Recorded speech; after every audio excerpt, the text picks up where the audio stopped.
Hello, everybody. Andy Jacob here with the DotCom Magazine Entrepreneur Spotlight Series. And I have a great entrepreneur on the show today. You know, before we do these interviews, of course, we do pre-interview calls with all of our CEOs and founders that we bring on the show. And I was so fascinated with what Todd Volling does, the CEO at Stray Voltage. I couldn't get off the phone with him. I had so many questions, so we decided to invite him on the show. When we think about entrepreneurship, Todd is really a leader in his particular space, which is he is a commercial and electrical contractor in the telecommunications industry. What are we talking about here? We're talking about cell phone towers. And I tell you, I have so many questions about cell phone towers. I see them everywhere. I see them on top of buildings. I see them on the side of the road. I see them on land. I see them on top of apartment buildings in the big city of San Francisco. So we wanted to bring Todd on the show. He's an absolute expert in providing reliable and proven commercial and electrical contracting services to the telecommunications industry. They provide such high quality work. They're a go-to company for all of the contractors that are putting these cell phone towers out throughout the country. So Todd, welcome to the DotCom Magazine Entrepreneur Spotlight Series today. Excellent. Thank you. It's my pleasure to be on. Yeah, Todd, it's so great to have you on the show. I mean, it's super cool what you do. When we had our pre-interview call, I could ask questions for 3 hours, but I thought we'd wait until the interview. Before we get started, let's talk about Stray Voltage. Let's pull the lens back to 30,000 feet, sort of give us the summary, and then we'll get into it. Sure. Stray Voltage, we're an electrical contractor, but that enables us to really do the electrical aspect of many projects.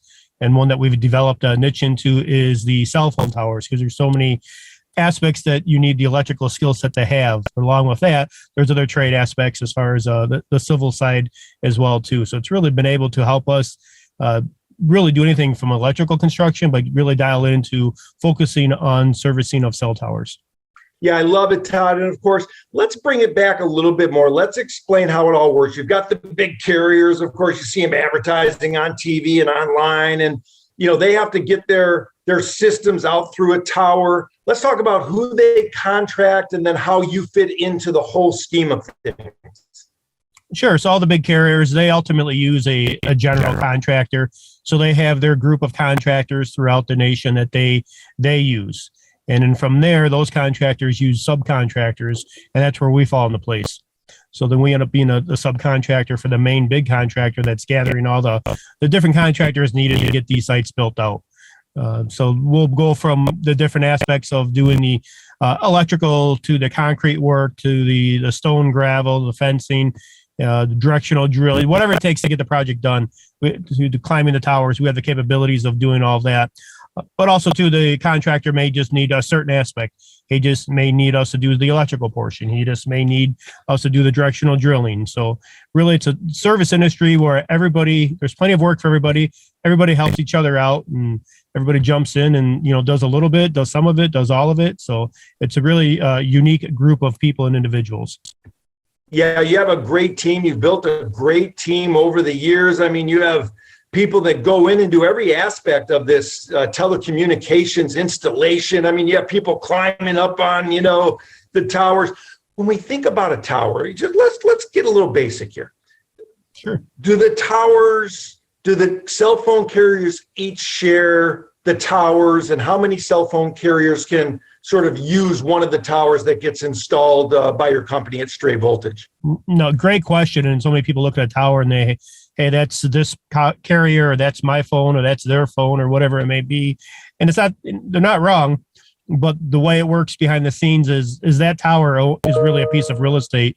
So it's owned by a group or a company, organization, and then they in turn rent out, just like a commercial space.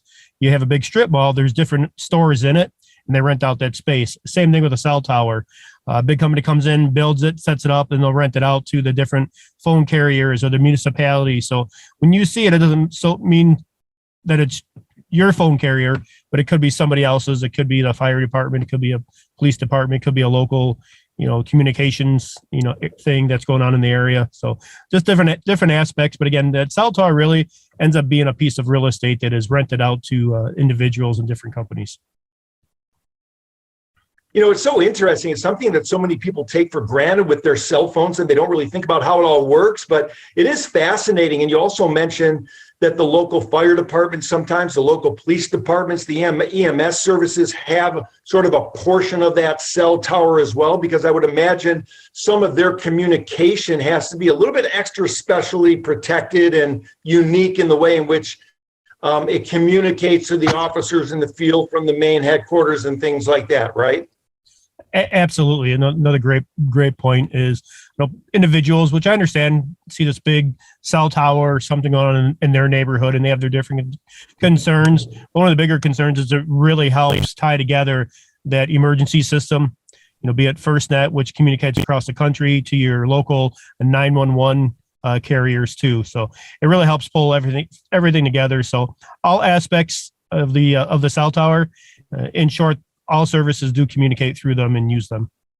Yeah, Todd, let's talk a little bit about security, because I would imagine that you can't just put a cell tower up in the middle of a field and not protect it in some way. So what type of protections go along the bottom or fencing typically to protect the cell phone tower?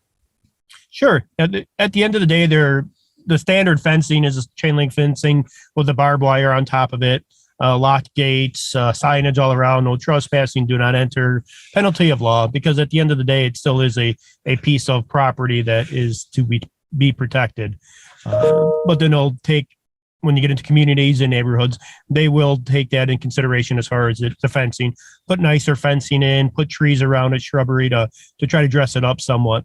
But at the end of the day, it is private property. It is locked. It is secured. There are, at different sites, there are cameras on there, depending on the area and the needs and all that. So they do take the security and the trespassing very serious of that. Very interesting. When I'm traveling through Arizona, sometimes I see towers that don't really look like towers. They look like giant cactuses, and they kind of dress them up. Is that something that, you're seeing more prevalent now, where they're dressing up the towers? Yeah, there's those, definitely. Again, nobody wants to see this ugly equipment, big tower, be it, again, their neighborhood, their backyard out in the field. So yeah, there's all different aspects. There's cactus, there's pine trees, there's other ones that'll go, they'll build a box around it, or a flagpole. So again, just different ways they try to conceal it, because again, they're trying to make the community, the neighbors, everybody happy as they can be, as far as the appearance of it and the aesthetics of it. So there's different ways they do conceal them, and sometimes they do get very interesting. Yeah, it's a great concept. In San Francisco, there's a residential building. It's about 20 stories high. And on top of the building, there's a giant cell phone tower. And I would imagine they somehow have a deal with the homeowners association to rent the top of that building. How did those giant cell phone towers get on top of a 20-story building? Are they craned in, or do they build them piece by piece, or helicoptered in? How do they get it up there? You pretty much touch on all aspects of it. They could be hand brought up piece by piece. Just depend on the design and engineer. So it may be a 10-foot piece of steel that they take up through the elevator and hand carry up to the penthouse, which is very laborious. Or it may be partially put together on the ground and then picked up with a crane. But again, depending on circumstances, they may not have an area to put a crane or to really assemble it to get it up there. So they may, a mile or two away, find a spot to assemble it, and then piece by piece fly it in with a helicopter and set it in place. So we've been on all different projects that they've taken in consideration and used all three different resources.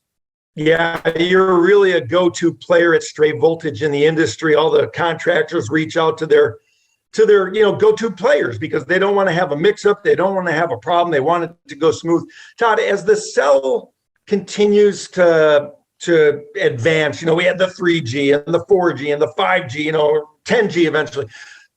Do the cell phone towers need to be updated every time sort of the carriers come up with a new sort of service, or are they set to go, from here till eternity? the major components, the backbone infrastructure, if you will, is set up to last quite a few years. I would say a few more decades. But just like any piece of equipment, as things get updated, and if you look at what a computer was before, it was this big box that sat on your desk and everything else, and now we have these phones in our hands that are still 10 times, 100 times faster than these big boxes, 30 years ago that sat on our desk or underneath our desk for that. So the point of all that is as technology grows, so will the technology, the components for that. So every time like they're going from 4G to 5G, they do upgrade the equipment. So they do have to take those antennas down and put new antennas up to handle that technology. Same thing with the other equipment and components that take the information from the antenna to the radio to backhaul it and communicate it back and forth to everybody. So yeah, that industry, that part of the industry is always going to be there, upgrading the equipment and all that. But the overall backbone of the infrastructure is pretty well set and put in place. I mean, it's still being built out, but it definitely, once that's built out, we're in good shape there. But the maintenance and upgrades, that's always going to exist. Yeah, that's great. I want to get a little geeky here because I would imagine that there's a big set of blueprints or a big set of engineering plans that have to go with these cell phone towers. So let's talk about that a little. Who does the blueprints, and do you handle sort of the electrical part of the blueprints, or do they contract that portion of the blueprints out? Yeah, so the design part is all done with engineers, municipalities, the carrier, and so on and so forth. So that part of it's all done. But at the end of the day, we get the drawings, we get the the detail of it and the guidelines of it. But it's really up to us to make it work, to get it installed the way that they're looking for. And sometimes that just doesn't exist, or reality steps in and says, no, it can't be done that way. So we do have to step in, give some suggestions, some engineering, give it back to the design firm so they can draw it, get it approved, and move forward with it. But overall, the big start of it starts with engineering firms and other factors of that. Yeah, it's interesting. Of course, in technology, when we think about technology, Todd, throughout the years, we kind of think that everything gets a little bit smaller. The cell phones that they had, in 1980, they were these giant cell phones, that you had to carry around in a briefcase. And now, you get computing power in a little cell phone that, is, like you mentioned, 100 or 1,000 or 10,000 or 100,000 times more powerful than what we had in the 80s in a giant server room. So when it comes to the telecommunications industry and it comes to cell phone towers, are towers decreasing in size, or are they the same size that they were 20 years ago? I'll explain it with this analogy. So they're decreasing in size, but if you look at the way you watch TV and that, everybody before, even 10, 15 years ago, was I got to have this big TV, and there's still 80, 85, 100-inch TVs, whatever now. But before, it's like you could get a 40-inch, 50-inch TV, 5, 6 different rooms of your house and everything else. But I think that's really kind of shrunk down where everybody's holding a phone in front of them now. That's their TV, right? But then you also have not just 1 or 2 or 3 TVs, but you've got 5, 6 phones. You got your computer, you got your iPad, you've got your different tablets, you got your phone. So you'll have a dozen different TVs, if you will, right, inside your house. So they've all gotten smaller, but there's just more of them. And that's really what's going on with the cell tower industry too. You're still going to have these big towers, but then there's also what they call the small cell. And that's kind of the smaller antennas that fit in between the bigger ones. And when you get to more condensed areas, there's that as well too. You'll start seeing these smaller antennas that go on top of utility poles or street light poles. And usually you can identify that some weird looking round thing on top of that pole. And that's really ends up being that small cell. So again, things do get smaller, but then there's just more of them. Yeah, it's interesting, Todd. Of course, there's more of them. And one thing that really caught our eye about what you do, obviously the quality of your company is unsurpassed. You're a go-to company. And of course, we know that safety is your number one priority at the company. When you look to hire someone to join your team, Todd, because you have so many different types of people that are part of this very unique team that you've developed, what are some of the things that you're looking for as the CEO? Is it mindset? Is it quality? Is it background? Is it this passion to be safe and get the job done in a perfect way? What are some of the things you look for when you hire someone at the company, Todd? Yeah, great question. Kind of all of those aspects, but number one really is, are they going to fit into the culture, right? And our culture can be a little bit different than the next contractor that does the same thing. And culture is ultimately really what's allowable, what we admit into our group of people, right? Into our office, to the guys out in the field. And we establish that with our core values, which we base everything off of, which is alignment, transparency, accountability, quality, and safety. And with those, that's how we really start with our interviewing process, and then see if that person, does have that alignment with us. Because with those core values, it's so easy to have that basis conversation. And any other conversation really is that's laid all out. It's really the very equalizer of set of rules in the playing field, right? So we can just revert all conversations back to that. And again, most people like it. Some people don't like it. They don't like to be held to that standard. But we're really looking for someone that really has that drive, because you can, teach skill, but someone that really has that will, that has that mindset, that has a forward thought thinking, great person to work for. You can teach skill. You can't teach will, but you can teach skill. So those are the type of people that we look forward to. I love it. They have to really have that passion. I mean, we look at your website, we see some photos that are absolutely remarkable. I mean, one of the photos that you have on the website, of course, that your people are just must be so proud of. It's entitled Directional Boring. And on that photo, there are 6 or 7 cell phone towers that look to be just right next to each other. How often do we see these clusters throughout the country of, multiple towers sort of being within a very, very close vicinity? Here and there. So it's not too often, but it's not abnormal that you would see that. And it comes down to the old aspect of, as we were talking about earlier, that a cell tower ultimately is real estate, right? And real estate is location, location, location. So there's a demand and need. A municipality may say only cell towers can go in this area. They don't want them, peppered throughout their neighborhoods. So they may have them condensed to one area, or that just may be the better spot, if you will, for whatever logistics makes sense for them. So it's not uncommon. It just really depends on a couple of different factors. Interesting. Todd, when we think about cell phone towers and we think about where they're at, and we watch the coverage of all of the, the different cell phone companies, and of course the municipalities, need their portion of the cell tower. And then I would imagine in places like Washington, D.C., they need a whole, separate sort of secure sort of portion of the tower. How many towers are being put up on a monthly or a yearly basis right now? Do you have any idea? I mean, I know you probably know from what you're doing, but generally speaking, is this an ever burgeoning business where there's just going to be a lot more cell phone towers in the future? The short answer is yes. It's always growing, always evolving, and it's just really filling in those blank spots, right? So if you think about, we'll start back in the early 80s when they first started putting up cell phone towers, or late 70s. There's a tower here every 5, 10, 15 miles. There was a tower. Then you kind of start filling in the gaps again with larger towers, but getting it back to those smaller towers, or those small cells. So it really comes off of population and the density of that. Another illustration: if you think of a highway, like you could think of a 2-lane backcountry road, and you never really see another car, so you can cruise right along and have a great time. But all of a sudden, if there's 500 cars on that, you're trying to move around, like it just gets jammed up, right? So then you start making a 4-lane to a 6-lane to an 8-lane to a super highway, right? To really get that traffic moving.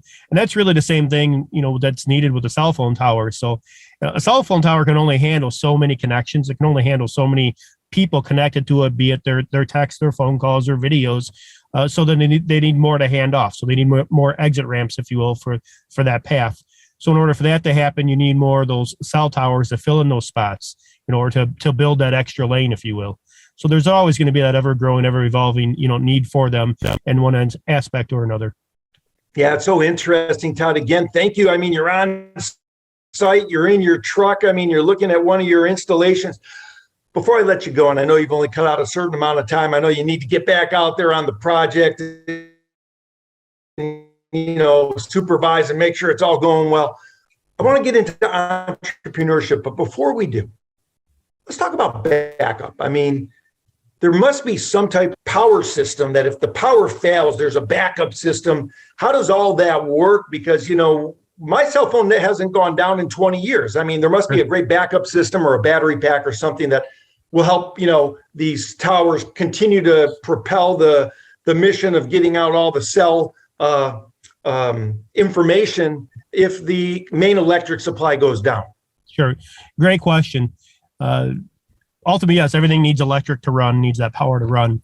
So there's two other factors that play into that too. So there are backup generators. So if the power goes out, they do have the generators that kick on. Not all sites or all different carriers have that generator. What they end up having is battery packs. So ultimately, there's batteries in the equipment cabinets that. And do you get what I'm saying, Andy? I didn't mean to be a little glitchy there, so I apologize. My connection here. That there are battery packs in the equipment, and ultimately everything runs off the batteries. So when the power goes out, your phone, the cell tower never really sees that outage. So in turn, the generator will back power things up. Rectifiers will keep the batteries charged, so they can be without power generally, 6-8 hours without having the commercial power. Then they have the backup generators that can provide additional 40 hours of power of that as well too. So yeah, it's very important. Again, getting back to the emergency systems and the 911, that if the tower goes down, the power's out, and the tower, people still have to communicate. That emergency system still has to exist. So great question. Yeah, so important. Of course, we never want that to go out. It's interesting. We take these cell phones for granted. We live on our cell phone, but they never seem to go out. It's just a remarkable sort of feather in the cap of people like you, Todd, and what you're doing at Stray Voltage, and the way in which you're sort of thinking about the way in which to make these towers in the telecommunication industry so efficient, protected, and vibrant and robust. Now, let's talk about entrepreneurship. You built a great company, but we have younger entrepreneurs that watch the show, and maybe they're hitting a tough time in their business. Maybe they're freezing in the frame. Maybe they don't know what to do. Can you share some insight to the younger entrepreneurs, Todd, about what it takes to get through a tough time in business and how to come out the other end feeling good about the fact that you made it through a tough time? Yeah. Oh, absolutely. It comes down to, being, committed and consistency. And there's no secret sauce. There's no magic flip of the switch. There's no, if I do this one thing. The things that you have to do are the consistent things is daily, day in, day out, really 7 days a week, whatever you're doing Monday through Friday for your job, and that entrepreneurship mentality or that mindset, it really plays through the other 2 days, as many people call it the weekend, and they live for the weekend. But as an entrepreneur, yeah, you still want to live and have fun and enjoy yourself, but it's really what you're doing 7 days a week, 24 hours a day, creating that consistency, creating those habits, putting the work in, and then moving on. There's somebody always has a lucky streak, if you will, or this guy made it by doing nothing or whatever it is. Those things do happen, right? But really, it's that dedication, that commitment, and sticking with it, keeping the main thing.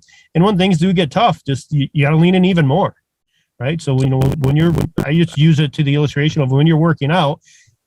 You're working on that muscle and it hurts and it's sore and it's tired and it breaks down and you get to failure, but you get up and try again the next day or the following day, and you work it and you build it and it gets stronger, and you build it and it gets stronger. But as soon as you let off and kind of take it easy, it's like, oh, look, I'm big and strong. I'm in shape now. I'm good. Well, shortly after that starts fading away, right? And you got to jump back in it. So it's always that consistency. The old saying is, rent's due every day, right? So same thing with that, being an entrepreneur, having your business. It's the work. There is no, I did the work. I'm good to go. I can sit back and relax. Those days aren't what we think they are, right? So we get to enjoy, the moments here and there. But again, just to having that consistency, having that schedule, sticking to it, and doing the work, and really doing the work when others don't want to. You got to keep on doing it. You have to find a way to be inspired.